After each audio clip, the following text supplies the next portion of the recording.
Why hello there, and welcome to Disgruntled Barbecue. Episode 1.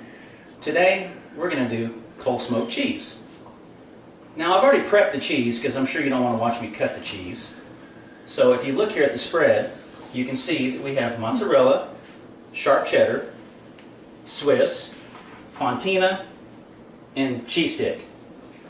Now the preparation for your cheese is when you put it on your little mat, which I like to use these little non-stick grill mats, you want to leave just a couple of inches of space so that the smoke coming up from your grill will be able to get through all sides of your cheese. Now come join me outside as I show you how we set up the grill. And thanks for joining me outside as we go through the wonders of smoking cheese. It sounds like we've got a dog fight going on in the next yard, but hey, who cares? It's not my dog. Today I'm going to smoke the cheese on this Traeger 780 Pro Series. This is an awesome grill, awesome smoker. It's a pellet smoker made by Traeger, obviously. But the one thing it won't do is smoke cheese. Why? Because you can't get it below 165 degrees. When you want to smoke cheese, you need to do it on a nice, somewhat cool night. And you got to be able to keep your grill below 90 degrees. So, because Traeger, in their infinite wisdom, didn't put a super smoker or a smoke function on this grill, I had to go out and buy this, a smoke tube.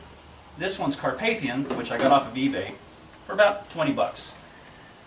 Now a lot of people I know that have these smoke tubes, they don't like them because they can't get them lit. And then they finally realize, I'm not going to get it lit with a lighter. So if you want to start a fire in one of these things, get you a torch. Get your torch turned on, get you a good flame going on. Hold your smoke tube to the side. Get this in there for about, 20, 30 seconds. Get a good little flame going. As soon as you see that it's really going, take it off, let it burn. Set it down and let it burn for about 10 minutes.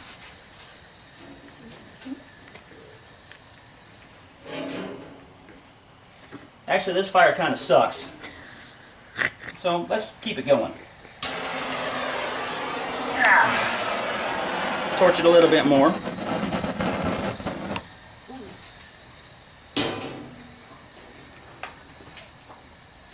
Now we're going to let this burn for about 10 minutes.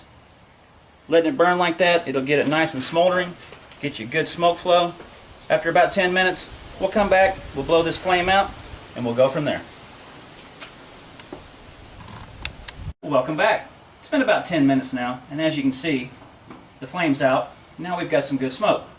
So once you have smoke coming out of your smoke tube, I'm going to place it inside the Traeger here, down on the very bottom, down here by the auger and the burner for the Traeger. You see I have it in there, and you see all that good smoke coming out.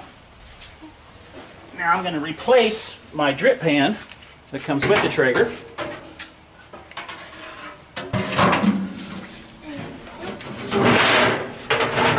Eventually,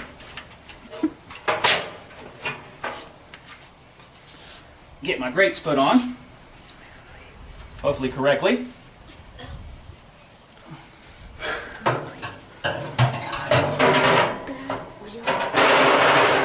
Now we're going to put the cheese on, because it's time to smoke cheese.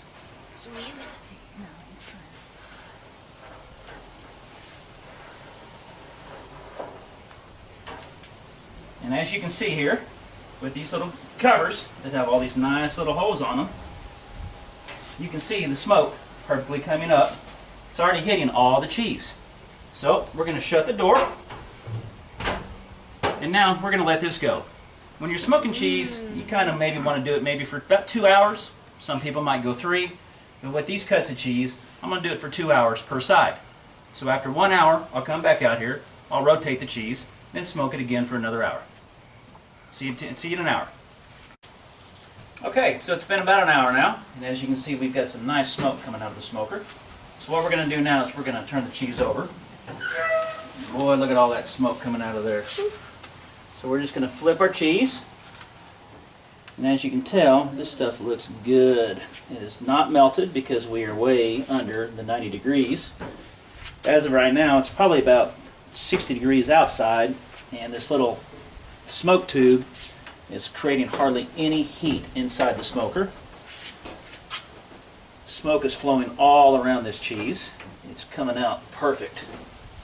So we're going to get everything flipped over, and then we're going to let it cook for another hour. And the one thing I didn't mention as we started this video off is what kind of wood do you use when you're smoking your cheese? Right now I'm using pecan wood, and the reason why I'm using pecan is it gives a nice little, almost like a bacon taste on your cheese. The best thing mainly recommended for your cheeses are something light, like an apple, a cherry. Don't do anything heavy though. Don't do oak. Something that's like a really heavy wood. So we're going to let this sit for another hour, come back up, we'll pull it off, and I'll show you how to prepare it from there. So it's been 2 hours and the cheese is now off the smoker. You'll notice that the cheese has a very strong smell to it, but it is taking on color. So what you want to do when you take the cheese off the smoker is you want to wipe off a little bit of the excess moisture. Do not eat the cheese because it's going to taste like ass trash. Yeah, it's pretty bad. So what you want to do is you want to take your cheese, you want to wrap it in some parchment paper. Ass trash, it's a word my 6-year-old came up with. But wrap it in parchment paper, and then after you do that, throw it in your refrigerator for about 48 hours. You want to let it breathe.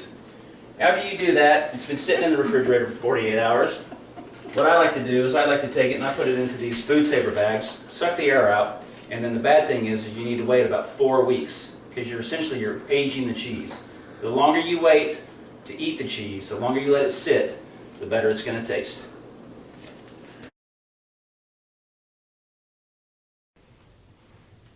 Well, hello there. What did we learn today? Well, we learned I suck as a host. But you know what? I really don't care. Maybe in about 10,000 more videos, it'll get better. The one thing we did learn, though, was how to cold smoke cheese. Rule of thumb, try to do it when it's below 70 degrees outside. You don't want the internal temperature of your grill or smoker getting above 90. If you do, you run the risk of melting the cheese. After you smoke your cheese, wrap it in parchment paper, put it inside your refrigerator for about 48 hours. It kind of lets it breathe. After that, put it into an airtight bag. I like to use food savers. And then put it back in the refrigerator and let it sit for a couple of weeks. I try to let mine sit for about 4 weeks. So with that being said, I want to thank you for watching this video and hope you come back and watch more. At this time, I'd like to thank my sponsors for making this video happen.